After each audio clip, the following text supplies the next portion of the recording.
Hoy, este es un gran contenido entre ese versículo 4 y el versículo 10, pero nos enfocaremos en el versículo 4 y la parte inicial del versículo 5, porque tiene un contenido especial para la iglesia, hay un mensaje que nosotros tenemos que visualizar. Y quizás o le he colocado un título a este sermón que dice: tenemos ventajas inalcanzables para el mundo.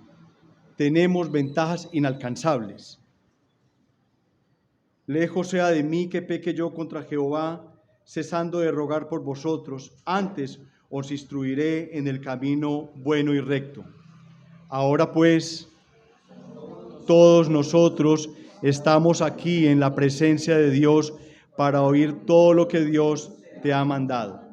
Sería interesante aprendérnoslo para no tener que... ¿sí o no? Lo hemos visto muchas veces. Miren, con muchísima frecuencia, se está oyendo bien, ¿cierto? Atrás, así. Con muchísima frecuencia, cuando nosotros estudiamos la Escritura, encontramos una serie de obligaciones, una serie de unos deberes que nosotros tenemos que cumplir, y muchas veces somos exhortados a hacer eso. Se nos manda definitivamente a hacer X o Y cosa. Pero si miramos este texto y le miramos con una óptica diferente, no hay esos imperativos, o esos deberes. No hay realmente un mandato, no hay esa exhortación. Y esto es lo que vamos a ver hoy es una lista de preeminencias, una lista de bendiciones, una lista de privilegios por el hecho de pertenecer a Cristo. ¿Qué significa preeminencia? Y tiene un significado absolutamente hermoso. Preeminencia significa exención o ventaja de que goza una persona por razón o mérito especial. Gozamos de algo porque nosotros tenemos un mérito especial. Habla de esas cualidades más elevadas que el resto de los semejantes. Una persona preeminente es una persona que tiene unas cualidades elevadas por encima del resto de los semejantes.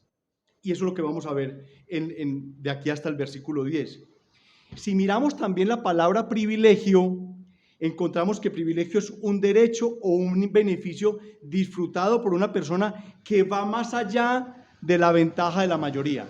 O sea, lo que vamos a ver es algo que nosotros, los que estamos en Cristo, tenemos y que el mundo no tiene.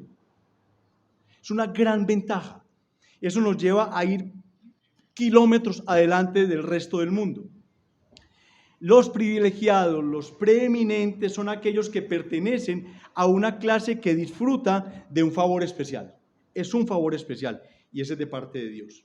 Ese es el caso de los creyentes. Nosotros, como seguidores de Cristo, pertenecemos a una clase que disfruta de favores especiales. Amén. Amén. Tenemos ricos privilegios espirituales en Cristo. Y como lo he dicho, si nosotros lo miramos con una óptica diferente, vamos a encontrar de parte del Señor, entre el versículo 4 y el versículo 10, hoy solamente veremos una porción de ahí, unos grandes privilegios. Somos preeminentes delante del resto del mundo por tenerlos.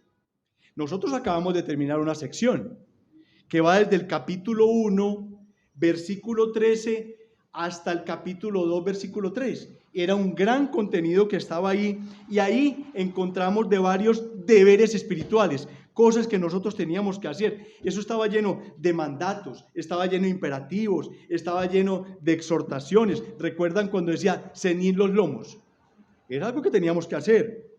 Sed sobrios, teníamos que hacerlo. No os conforméis, teníamos que hacerlo. Sed santos, se nos pedía en la palabra. Y la semana pasada vimos desechad, es una orden, es un imperativo, es una instrucción. Y la última fue desead como niños pequeños la leche, ¿se acuerdan? Es una serie de imperativos, de peticiones. Ahora lo que vamos a escuchar es algo, son preeminencias en Cristo, no lo que hacemos por el Señor, sino lo que Él hace por nosotros. Amén. Vamos a ver esto. Vamos a ver 3 preeminencias en esos versículos y medio que vamos a estudiar el día de hoy. La primera es la preeminencia de acercarnos a Él. Es un privilegio, es una bendición acercarnos a Él. 2, la preeminencia que tenemos por ser Cristo piedra viva. Y la tercera, la preeminencia de constituirnos como una casa espiritual. Sin más preámbulos, al grano. Acercaos a Él, acercaos a Él. Paremos ahí. La conversión cristiana siempre es percibida en la Sagrada Escritura como un acercamiento. Y esto lo vemos en Efesios capítulo 2, versículo 13, en el momento en que estábamos sin Dios, en el momento en que estábamos sin esperanza. Viene este versículo y nos dice: pero ahora en Cristo Jesús, vosotros que en otro tiempo estabais lejos, habéis sido hechos cercanos por la sangre de Cristo.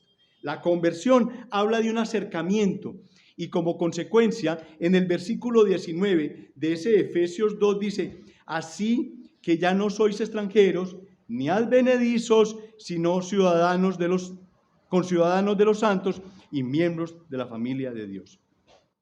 ¿Recuerdan al hijo pródigo? Ha regresado a casa. En eso, ha regresado a casa.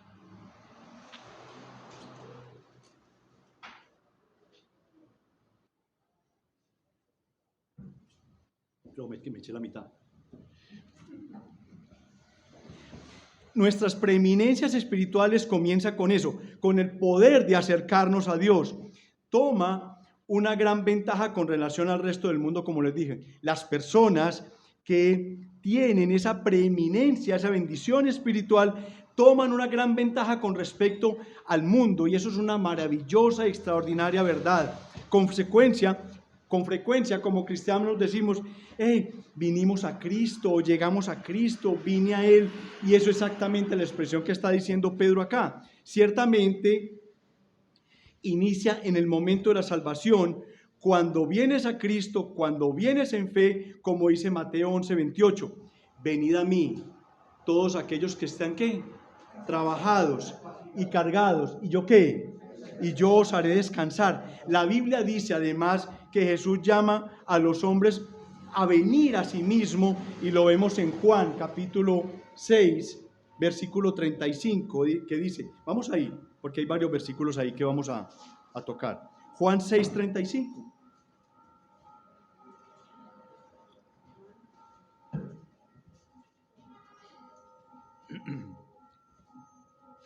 Jesús les dijo: ¿yo qué? Yo soy el pan de vida, el que viene, miren, eso es arca de acercamiento, el que a mí viene nunca tendrá hambre, y el que en mí cree no tendrá sed. Versículo 37, dos versículos hacia adelante. Todo lo que el Padre me da, ¿qué? Vendrá a mí, y el que a mí viene no le echo fuera. Todo tiene que ver con un acercamiento. Versículo 44, ninguno puede venir a mí si el Padre que me envió no le trajere, y yo le resucitaré en el día postrero. La conversión cristiana tiene que ver con acercamiento a Dios. Juan 6, 65 dice: y dijo, por eso os he dicho que ninguno puede venir a mí si no le fuere dado por el Padre. Y el capítulo 7, versículo 37, Jesús dijo: si alguno tiene sed, venga a mí y beba. Así dice el Señor. Pedro, siendo uno de esos discípulos cercanos al Señor, oyó de parte de Jesús todas estas cosas. Por tal motivo, él dice que todo comienza con venir a Él. Al venir a Cristo, entramos dentro de ese entorno, de esa preeminencia espiritual. No solo el deber de hacer cosas, el deber espiritual, como lo vimos en esa sección entre el capítulo 1, versículo 13, al capítulo 2, versículo 3, sino también en esa esfera de preeminencia espiritual, donde nosotros recibimos. Acordémonos de esa porción maravillosa en la carta de Pablo a los Efesios, capítulo 1, versículo 3, que dice: bendito sea el Dios y Padre de nuestro Señor Jesucristo, que nos bendijo ¿con qué? Con toda bendición espiritual. ¿En dónde? En los lugares celestiales en Cristo. Cuando venimos a Cristo, entramos en ese entorno de una gran ventaja espiritual. Tenemos que entender eso, hay una gran ventaja espiritual cuando nosotros estamos en Cristo. Sí, hay deberes espirituales, hay cosas que tenemos que hacer, pero también está el privilegio, la preeminencia, la bendición espiritual. Hemos sido bendecidos con toda bendición espiritual en los lugares celestiales en Cristo. Esto toma relevancia por el estudio que hicimos acá de estar en Cristo. Eso es estar en Cristo. Ahora, el venir a Cristo implica arrepentimiento y esa fe inicial, pero ese acercándoos, el verbo griego implica un continuo acercarse como un fruto de la auténtica conversión. Personas que se convierten, inicialmente, comillas, se convierten, cree uno que se convirtieron, al principio son absolutamente enamorados, es más, llegan faltando 10 para las 10, o llegan faltando un cuarto para las 10, es más, llegan 9:30 a decir, ¿en qué ayudo? ¿Qué hago? Yo barro, venga, no, ya barrimos, no, yo vuelvo a barrer, cualquier cosa de esas.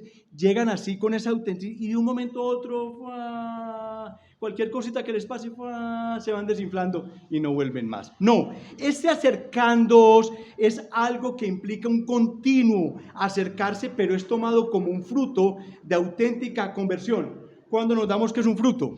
Porque persiste en el tiempo. Luego, la idea aquí es de venir a Él para quedarse, es para quedarse en su presencia, para venir a Él y permanecer en Él en una comunión personal e íntima. Quienes juegan mucho con ir y venir, les voy a decir algo, ¿por qué no toman el reto? Porque qué incómodo es venir a la iglesia 2 horitas o 1 horita y media. ¿Qué puede destruir de tu vida el venir 1 hora y media, 2 horas a escuchar algo? Yo te reto a que en 5 años estemos hablando. Si tú eres cumplido, si tienes la berraquera, la hombría, la potencia en tu alma de estar atento aquí a la iglesia cada 8 días, yo te reto a que en 5 años hablemos a ver si yo no tenía razón. Y si no tengo razón, si yo tengo razón y tú no vienes, vas a estar en una cárcel.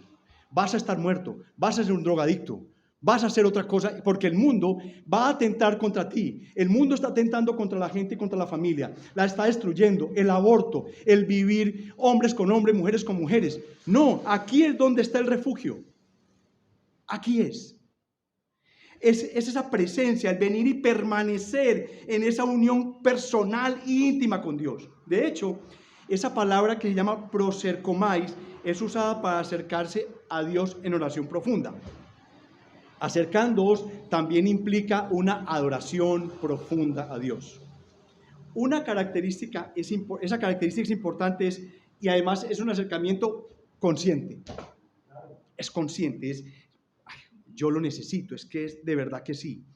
Y esa palabra es muy usada en Hebreos. Miren cómo dice en Hebreos tan precioso. Está en Hebreos 4:15. Porque no tenemos un sumo sacerdote que no pueda compadecerse de nuestras debilidades, sino uno que fue tentado en todo según nuestra semejanza, pero sin pecado. ¿De quién está hablando ahí? De Cristo. Hablando de Cristo. Acerquémonos. Acerquémonos pues confiadamente al trono de la gracia para alcanzar misericordia y hallar gracia para el oportuno socorro. Es la misma palabra, mas por cuanto permanece para siempre, tiene un sacerdocio inmutable. Dentro de 8 días vamos a ver lo que significa esa palabra sacerdocio o sacerdote. Eso tiene un contenido completamente extraordinario. Yo me distraje preparando estudiando esa palabra desde el Antiguo Testamento que me pareció precioso, desde el Levítico, en el Éxodo. Esa palabra tiene un contenido que quiero compartirlo con ustedes dentro de 8 días.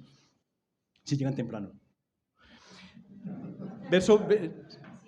Hebreos 7:25, por lo cual también salvar perpetuamente a los que se acercan a Dios, viviendo siempre para interceder por ellos.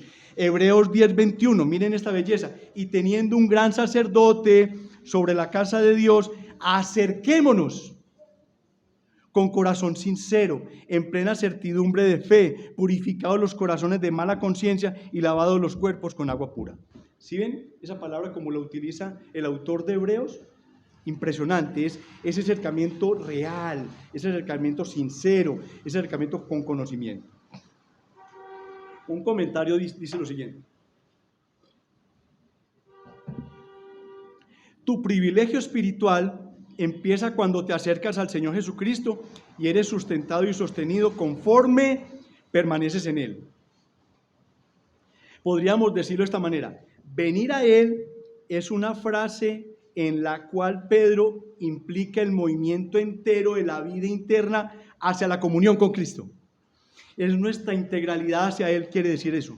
Eso es lo que nos hace tener la ventaja por sobre el resto del mundo. Es una ventaja sobre el resto del mundo. Somos privilegiados, somos los favorecidos, somos los bendecidos, tenemos preeminencia, dice este comentario. Hoy empieza la Fórmula 1. Hoy fue la primera carrera en Bahrein. Verstappen ganó la pole position. Para que lo entendamos, y a aquellos que les gusta el automovilismo, tener esa preeminencia es cada competencia ganarse la pole. Siempre. No va a haber ningún carro que se le acerque. Va a estar a horas de ventaja. Cuando llegue el segundo carro que no está en Cristo, va a llegar a horas. Es la pole position. Estamos de primeros. Eso es lo que significa eso para nosotros, esa preeminencia. Cuando nosotros estamos en Cristo, recibimos de Él esa preeminencia. ¿Quedó claro? Muy bien. Ahora, ¿qué tenemos en Cristo? Porque Cristo es piedra viva. Versículo 4b. Piedra viva, desechada ciertamente por los hombres, mas para Dios escogida y preciosa. La parte A del quinto. Vosotros también como piedras vivas. Mire, Cristo piedra viva y nosotros ¿qué? Piedras vivas, ¿cierto? ¿Quién es la piedra viva? Cristo. Cristo es la piedra viva. Primera de Corintios 10:4. Primera carta a los Corintios, capítulo 10, versículo 4. Y todos bebieron la misma bebida espiritual, porque bebían de la roca espiritual que los seguía. ¿Y la roca era quién? Cristo. La roca no es el ocupa del Vaticano. No. La roca es ¿quién? Cristo. La piedra es Cristo. Esta imagen de roca o de piedra también la encontramos en el Antiguo Testamento. No fue que la sacaron ahora por los símiles que vamos a ver ahora. Salmo 118, 22, que lo vamos a ver más adelante, dice: la piedra que desecharon los edificadores ha venido a ser la cabeza del ángulo, en referencia a Cristo. Isaías 8:14, miren cómo dice: entonces él será por santuario, pero a las dos casas de Israel, por piedra para tropezar, y por tropezadero para caer, y por lazo y por red al morador de Jerusalén. Isaías 28:16. Por tanto, Jehová el Señor dice: he aquí, yo he puesto en Sión por fundamento una piedra, piedra probada, angular, preciosa, de simiente estable. El que creyere no se apresure. ¿De quién están hablando? De Cristo, en Isaías. Muy bien. Jesús mismo la aplicó para sí mismo en Mateo 21:42, cuando él dijo: ¿nunca leísteis en las Escrituras? La piedra que desecharon los edificadores ha venido a ser cabeza del ángulo. El Señor ha puesto esto y es cosa maravillosa a vuestros ojos. Le preguntó a los fariseos. Acercándoos a él, piedra viva. Mire cómo dice después: piedra viva. Esto es una analogía y créanme que es interesante. Porque como dice Daniel, dice: cortada no con manos. Esa piedra desmenuzó imperios en el mundo, creció hasta llenar la tierra, y símbolo del Mesías y de su iglesia, como dice Daniel capítulo 2, versículos 34-35, dicho de esa manera sencilla para ustedes. O pensamos en las muchas referencias a Dios, especialmente en los salmos, como esa roca sobre la cual el creyente encuentra seguridad. Es en Cristo, en la roca. Ahí es donde nosotros pisamos fuerte, tenemos estabilidad. No es sobre la arena que nos podemos hundir, es sobre la roca que es Cristo. Salmo 18:2, que es absolutamente hermoso y dice: Jehová, roca mía, castillo mío y mi libertador, Dios mío, fortaleza mía, en Él confiaré, mi escudo y la fuerza de mi salvación, mi alto refugio. Amén. Vemos esta figura de piedra viva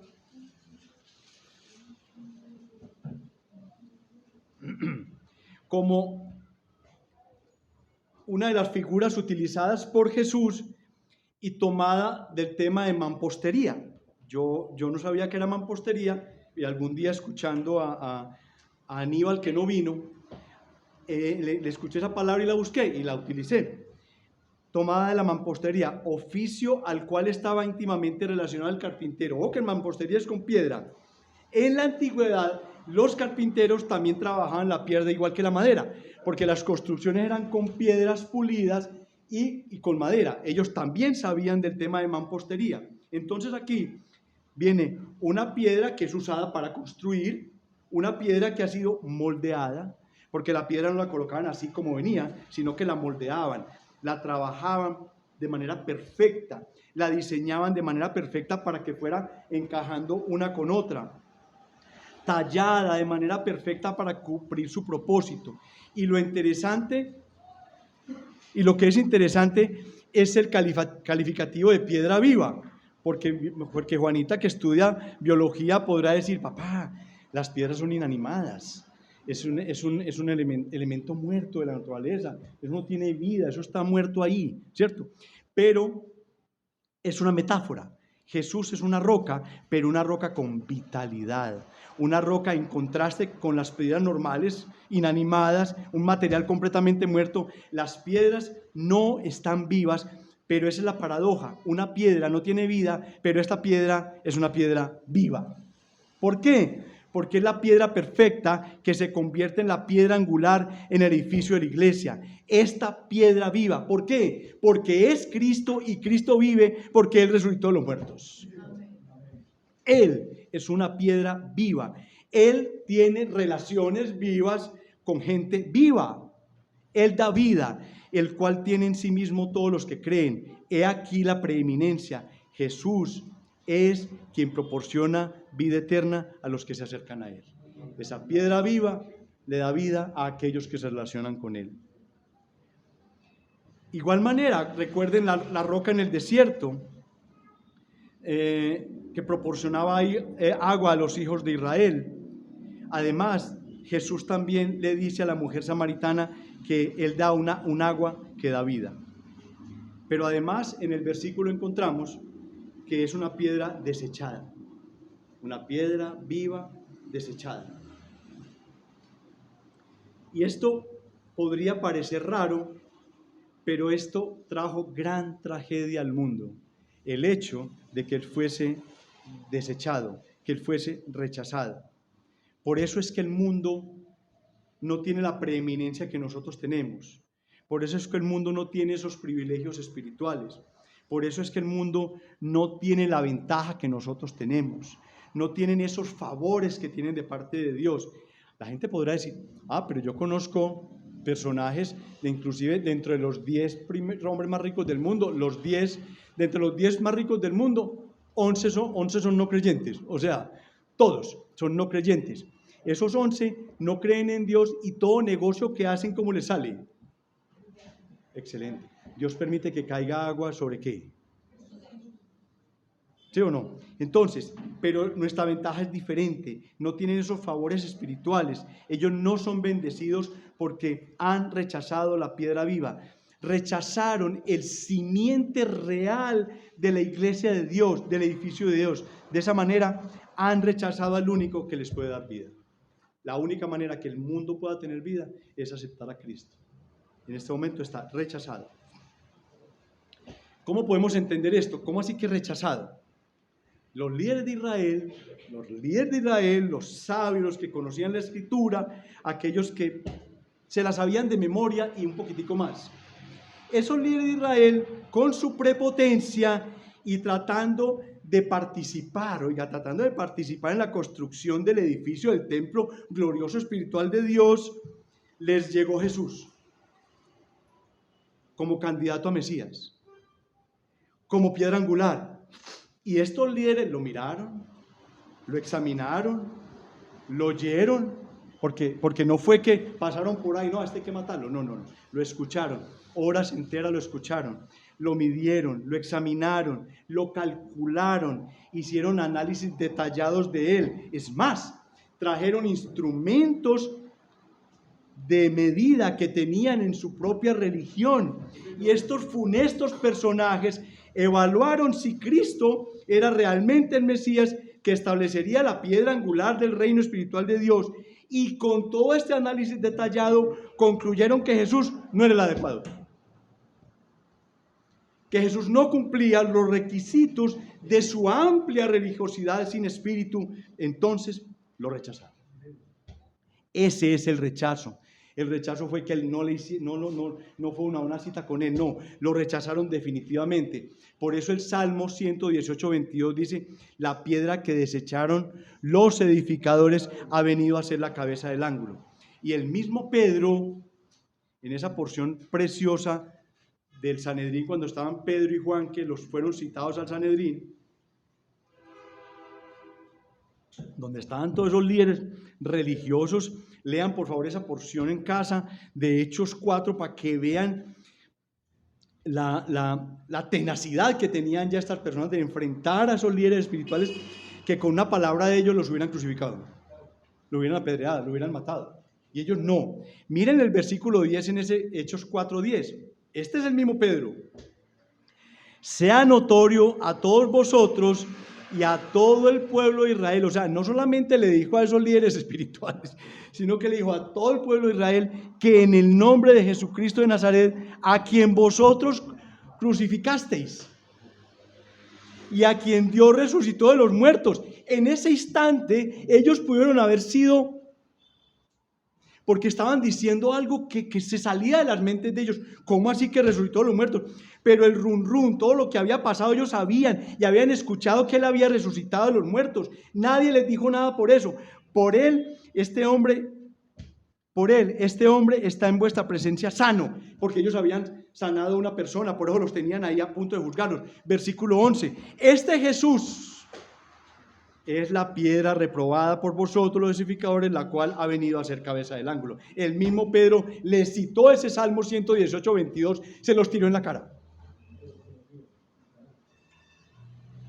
Y para condenación de todos, en el verso 12 dice: y en ningún otro hay salvación, porque no hay otro nombre bajo el cielo dado a los hombres en que podamos ser salvos. Para acabar de ajustar, después de decir esas verdades tan grandes, les tira esta, decir: en el único que hay salvación en él, no en el Mesías que ustedes están esperando, no, en el que ustedes crucificaron. Esa piedra reprobada es Jesucristo. Jesús fue despreciado, Jesús fue desechado entre los hombres, varón de dolores, experimentado en quebranto, como dice Isaías capítulo 53, versículo 3, que los judíos pasan por él brincando. Ese capítulo 53. Y ya en la parte final de este verso 4, miren lo que dice: mas para Dios, o sea, rechazado por los hombres, mas para Dios escogida y preciosa, hablando de la piedra que es Jesús. Dios también lo examinó. Dios midió usando los estándares de su propia perfección. Dios midió a Jesucristo y dijo: este es mi Hijo amado en quien tengo complacencia. Dios vio a Jesucristo y dijo: él fue perfecto para ser esa piedra angular. El ángulo es perfecto, él es la piedra angular, y debido a que Dios afirmó su perfección, Dios lo resucitó entre los muertos y lo hizo como piedra angular. Amén. Entonces, Pedro nos dice que es piedra escogida, preciosa ante Dios. Estos adjetivos los encontramos en Isaías 28:16, texto que Pedro citó en el verso 6, que lo veremos dentro de 8 días. ¿Qué debemos hacer? Animemos nuestros corazones, porque si nosotros escuchamos el libro de Cantares, en su capítulo 5, versículo 10, habla de que él es escogido entre 10,000. O sea, es una cifra que significa millones de millones de millones. Es la expresión que está ahí. Él es escogido, por no decir entre millones, el Hijo de su amor, como dice Colosenses 1:13. Así que Jesús demostró no ser solamente el precioso, sino el verdadero Mesías, el ungido de Dios, el escogido. Qué preciosa preeminencia, qué sublime privilegio ser piedras vivas, porque nuestro Salvador es piedra viva. Amén. Vemos la última preeminencia, esa constituirnos como casa espiritual. Versículo 5, la parte A. Vosotros también, como piedras vivas, sed edificados como casa espiritual. En toda la Escritura,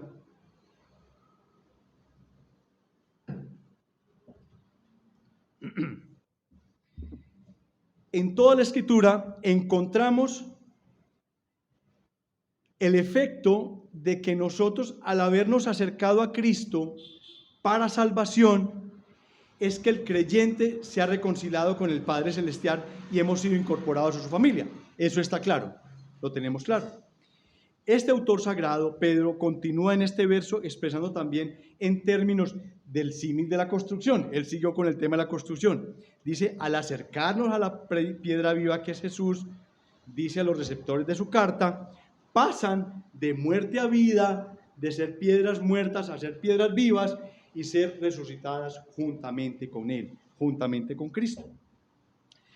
Pero como piedras vivas, Dios no nos ha dejado desperdigados. Una piedra viva allí, otra piedra viva allí. No, Él no nos ha dejado desperdigados, sino que hemos sido incorporados en ese edificio que Él mismo está construyendo, esa verdadera casa de Dios, de la cual el templo Salomón era solamente una tenue sombra de lo que sería la cosa tan magnífica que es la iglesia, como ese cuerpo, digámoslo, invisible, visible en nosotros, invisible, creada inicialmente. Cristo no es solamente la piedra angular de este templo verdadero, sino que también es su constructor. Cristo es su constructor. Vamos a Zacarías 6:12. Les cuento, Zacarías es un libro de la Biblia. Aquí de pronto nadie ha pasado por Zacarías. Entonces, Zacarías 6:12.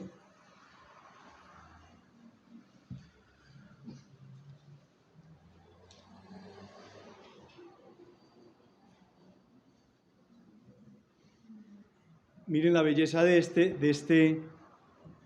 texto mesiánico, porque es un texto mesiánico. Miren cómo dice: y le hablarás diciendo, así ha hablado Jehová de los ejércitos, diciendo, he aquí el varón cuyo nombre es el renuevo, el cual brotará de sus raíces, ¿y qué? Y edificará el templo de Jehová. Él edificará el templo de Jehová y él llevará gloria y se sentará y dominará en su trono y habrá sacerdote a su lado y consejo de paz habrá entre ambos. Amén. Él, Jesucristo, es además esa piedra viva, sino que también es su constructor.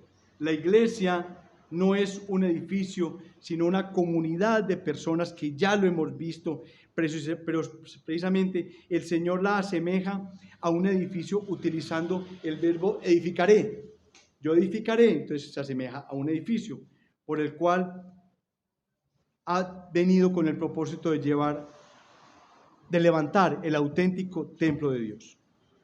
Este templo es llamado por Pedro casa espiritual. Casa espiritual. Es una casa invisible, no es física, está compuesta por piedras vivas que son los creyentes, en medio de los cuales está Dios. Lo hace por medio de su Espíritu, como lo vemos en 1 Corintios, capítulo 3, versículo 16, o capítulo 6, versículo 19, el cual leeré para ustedes. 1 Corintios 3:16 hace parte de esos 3:16 que son preciosos en la Escritura y dice, pregunta, ¿no sabéis que sos templo de Dios y que el Espíritu de Dios mora en vosotros? O el capítulo 6, versículo 19, ¿o ignoráis que vuestro cuerpo es el templo del Espíritu Santo, el cual está en vosotros, el cual tenéis en Dios y que no sois vosotros? Dos preguntas en las cuales obviamente la respuesta es que es cierto lo que él está preguntando. Esa es otra razón por la cual esa casa es una casa espiritual, está dentro de nosotros. Este pues es nuestro privilegio, nuestra ventaja sobre el mundo, nuestra preeminencia, esa maravillosa ese maravilloso y glorioso plan eterno de Dios es el de reunir todas las cosas en Cristo, como dice Efesios 1:10. Es la construcción de un templo santo que sirva de morada eterna de Dios. Y de este templo formamos parte todos los que nos hemos acercado a esa piedra viva, a Cristo. Amén. Oremos al Señor. Padre,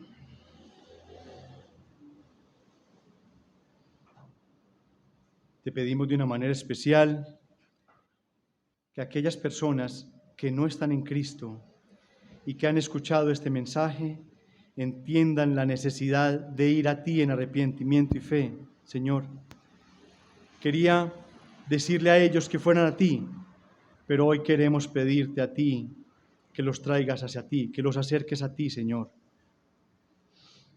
Muchas de las personas que quizás están en nuestra mente aquí en la iglesia, Señor, les hemos compartido el Evangelio.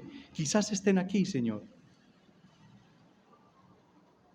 Han sobrepuesto su rebeldía sobre las palabras preciosas del Evangelio. Señor, te queremos suplicar hoy por ellas. Te queremos suplicar para que ellos hagan parte de ese edificio precioso que está siendo edificado por ti. Sabemos que todo edificio, Padre, tiene un inicio y tiene un fin. Sabemos que en algún día fue colocada la primera piedra como cualquier edificio e inaugurado el edificio, inaugurada la construcción. Pero sabemos también, Señor, que todo edificio tiene una inauguración. Todo edificio tiene el recoger lo último que quedó, colocar una cinta para inaugurarlo. Todo edificio, Señor, tiene la última piedra. Todo edificio, Señor, está hecho sobre un gran fundamento. La ingeniería, Padre, ha establecido que el fundamento tiene que tener X o Y materiales, pero para nosotros el fundamento es claro. Los fundamentos son claros. Tenemos la piedra del ángulo. Tenemos la forma como el edificio es dirigido, cómo no se desestabiliza, porque tiene los ángulos, Señor, y es Cristo. Señor, sabemos además que tiene un fundamento, el fundamento apostólico, Señor, gracias por eso, porque sobre ese edificio grande, inmenso, precioso, el cual fue inaugurado, que arrancó con la primera piedra, con el primer ángulo, con los primeros fundamentos, Señor, es un edificio que ya se ve grande, inmenso, Señor, que ya está a punto de ser inaugurado, que ya está a punto de que se le coloque la última piedra, las últimas piedras, Señor. Quizá terminar la obra blanca, revisar que todo prenda, revisar las luces, revisar la parte de acueductos y todo funciona, Señor, como este edificio todo funciona. Hoy te venimos a suplicar por aquellas personas a los cuales estas piedras vivas les han hablado a ellos, a esas piedras muertas. Te suplicamos por ellos, porque el privilegio y la preeminencia, Señor, que tú nos has mostrado en la Escritura es única, Señor, es única. Tendremos siempre la pole position, siempre estaremos adelante, siempre seremos aquellos que vamos adelante, no en la retaguardia, vamos adelante, porque tenemos un gran líder y ese es Jesucristo, al cual seguimos. Te damos gracias por eso, Señor. Y de una manera también especial, queremos darte gracias porque nos estás reuniendo en un sitio que has separado para nosotros. Ya te dimos las gracias, pero hablando de templo, hablando de iglesia, hablando de un lugar físico, etcétera, estamos aquí, estamos contentos. Trajimos nuestras cositas, Señor, que tú has permitido conseguir para nosotros. Así que te queremos dar gracias hoy que estamos hablando de piedras vivas. Señor, y te pido que seamos absolutamente reverentes ahora al tomar la Santa Cena. Que entendamos la rigurosidad del acto, que entendamos lo serio del acto, que es recordar ese momento especial, ese momento de la última cena con tus amigos. Señor, algún día los conoceremos a ellos.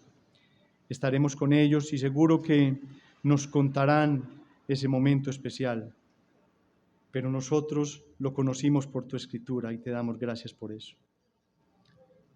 En el nombre de Jesús hemos orado, hemos cantado, hemos leído tu palabra y la hemos explicado. Amén, amén y amén. Pongamos de pie a aquellas personas.